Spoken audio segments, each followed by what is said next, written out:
Let's see if we can switch lenses while recording a video on POCO F8 Ultra. So in order to check that, of course, we're going to open the camera. Let's switch to the video mode. First, I'm going to use 4K 30 frames per second. And in order to check if we can switch lenses, it is pretty simple. We can, for example, try to zoom out to the ultra wide angle. And as you can see, there is this shift in the position of the cardioid that is behind the camera, which of course indicates that we can easily switch lenses. And if I probably keep zooming in, as you can see, there is another shift. So yes, in this case we can. Let's see 60 frames per second.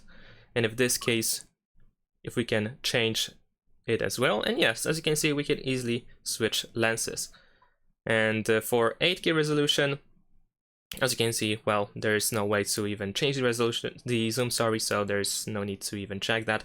So the answer is yes, as long as the resolution supports change of zoom, you should be able to switch lenses while recording.